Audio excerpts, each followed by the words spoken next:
Hi, everybody. It's Arlene again. One of my clients asked me to elaborate what my mentor taught us, Kelly Kane in New York City. She called it dragon breath, and I've used it for 17 years now, 18, something like that. I find it very useful. There's a little controversy in Pilates world about whether or not our pelvic floors are under our voluntary control. I think mine is. Even so, I like to work on it. So what we need for this really is you just need something comfortable. You can sit on a bolster.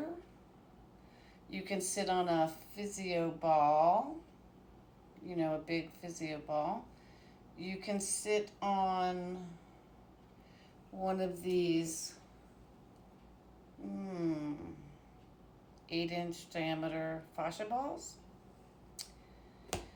So I want to talk about breath. This is particularly important for hypermobile populations. This group often has a difficult time with proprioception or feeling things. I have my own theories about that. Even so, when you're in pain or discomfort or you have a lot of physical distraction, it's hard to focus. I tend to train breath sort of at all times when I'm working with anybody. And so we're going to go over breath.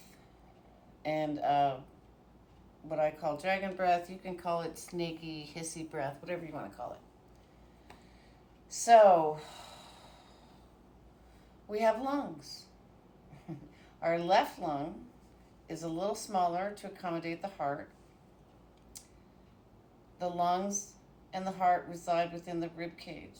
The rib cage is made of lots of tissue with muscles in between the bones called intercostals. That's what we eat when we eat barbecue ribs. So there's meat and other connective tissue that wraps it and keeps it all together and goes through it and supports it and creates the structure. Underneath is our diaphragm. So the diaphragm is technically a muscle. However, it has a lot of fascia. So its domes on which the lungs and the heart sit have these fascial domes.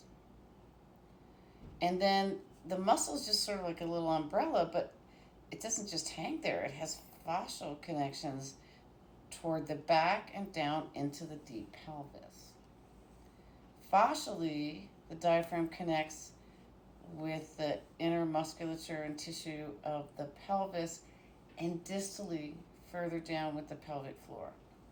So, dragon breath is a little bit of a trick that I think hypermobile people particularly need, because if they do have laxity in the tissue, if they do have loss of proprioception, they might not breathe as well or as fully as they need to. So it's of particular importance for me and the hypermobile populations that I work with. So a little trick that Kelly Kane taught me decades ago, and I've been practicing with my clientele and myself for the last 20 years, is a way to get your lungs and diaphragm to work together with your pelvic floor and the deep fascia of the abdominal cavity. It also recruits muscles of the throat, and it creates this deep internal awareness of everything connected to breath. Our diaphragm is part of our respiration, the activity of breathing and exhaling, inhaling, exhaling. And our lungs have 3 dimensions to them. They have tops, bottoms, sides, and backs. So the top of the lung goes up here under the clavicle. So lots of people just belly breathe. Well, you're actually not exercising both the intercostal muscles of the rib cage that way, and you're not actually expanding the upper lobes of the lung. So what I like to teach breath this way, and I'll go over some of the mechanisms. I first ask you to fully inhale up into your clavicles, making your breastbone rise on the inhalation, and then fully exhale.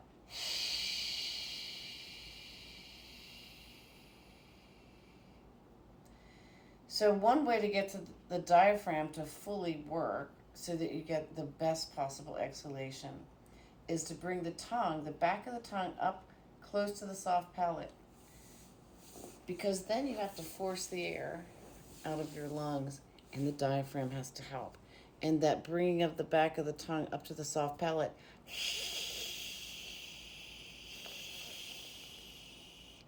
If you start practicing that, you're going to feel that under your ribs. That's your diaphragm working.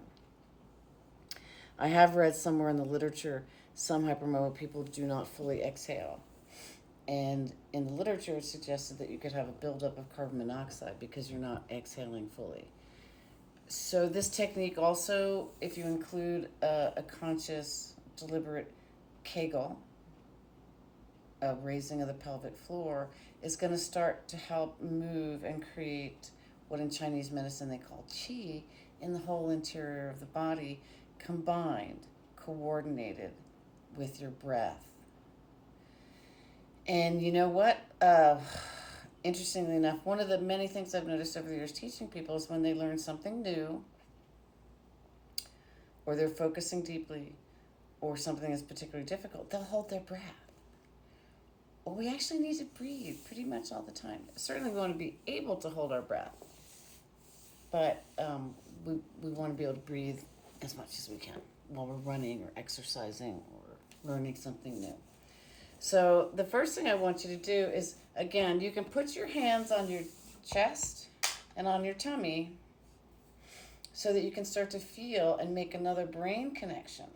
Okay, so we map things in our brain in different places according to if we hear it, different place if we see it, another place if we feel it. So by being conscious and touching, listening, seeing, watching, we're going to have a better chance to retain information because it's mapped in several places of the brain. Get comfortable. I want you to feel like your spine is as long as you can make it.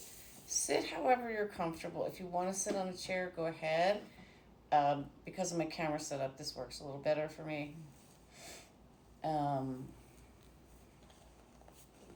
There's so many things we could teach about breath, but right now it's the dragon breath. We're going to inhale fully up into our chest.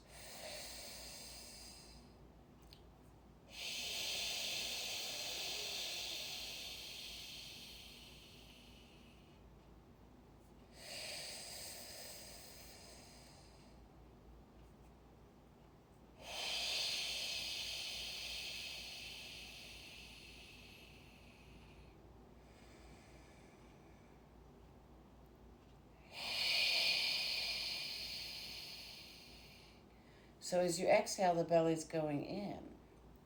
The distal belly, the diaphragm is helping to push the air out of the lungs. As you inhale, your chest rises. I used to read to my children every night for years and years and years. And I used to make up little stories that would sound cute so they'd remember things. So I used to tell them to pretend their breath was a wave. So your sternum, your breastbone, rises on the crest of that wave. And as you exhale fully, the sternum, the breastbone falls down like a little boat going up and down on the waves of your breath. Now, you don't have to make all the noise. I'm doing that to remind you to do it. This can be done silently as well.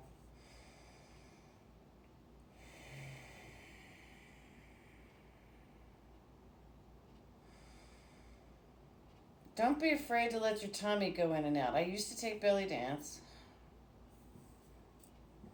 And actually, I think it's a really good thing to learn. That kind of oscillation of the belly muscles.